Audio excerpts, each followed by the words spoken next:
2 years ago, I feel like, I made this video about who wins between Hashirama and Netero. And to this day, I get comments about how Netero actually wins, bro. Have you not seen that when Hashirama moves, you can see, and when Netero does his ability thing, you can't see it. It's just a blur.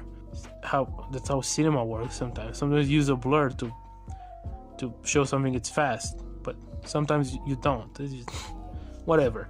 But what I'm trying to say is that wasn't a fair match. Hashirama, spoiler alert, obviously wins.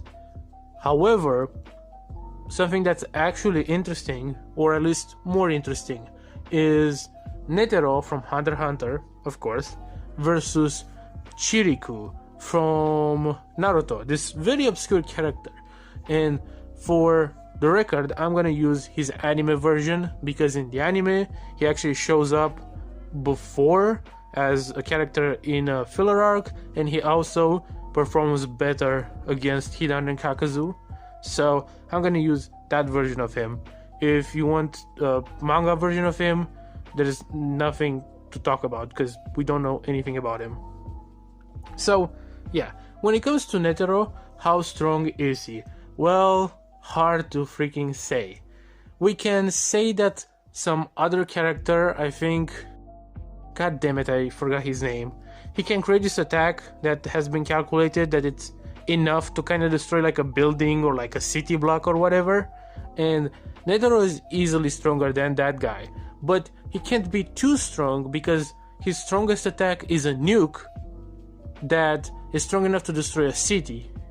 However, if that's his strongest attack and he has to die for it to explode, it means that his attacks must be way weaker than that. Because while the nuke almost killed Meruem, almost destroyed him, almost comstered him, his attacks individually were barely hurting him, were barely scratching him. So it means that his attacks must be hundreds of times, maybe thousands of times weaker than this nuke.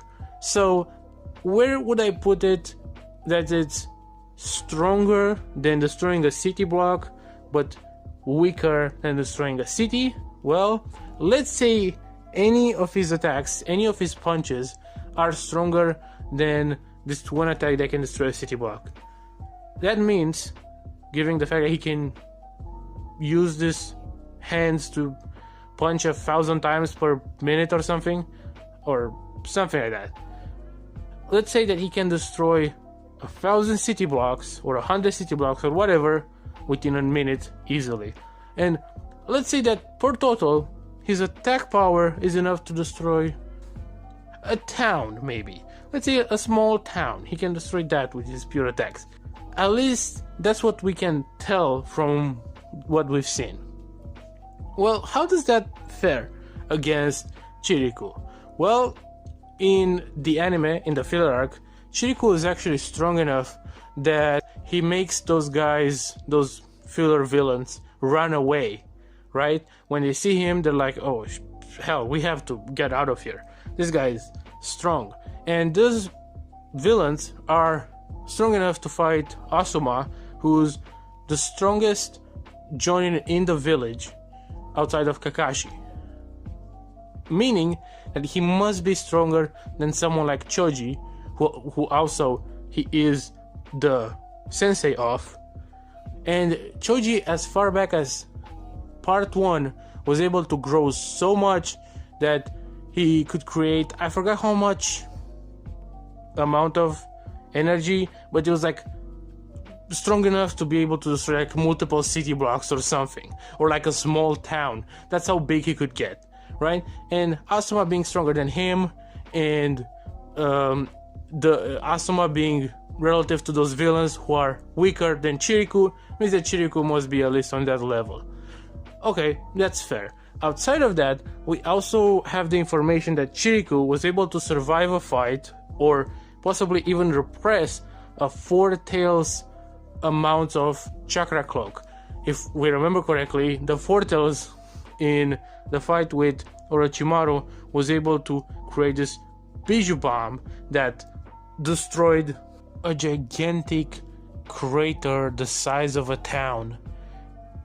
And aside from that, we have Chiriku fighting against Kakuzu and Hidan, and actually he was beating their ass in the anime. In the manga we are not shown, but in the anime he was beating their ass.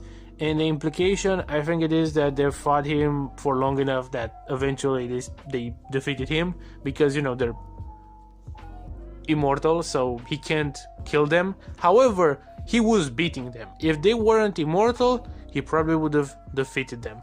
And Kakuzu is strong enough to fight tail beasts, and tail beasts are strong enough to destroy mountains with their attacks, and tank attacks of the same caliber.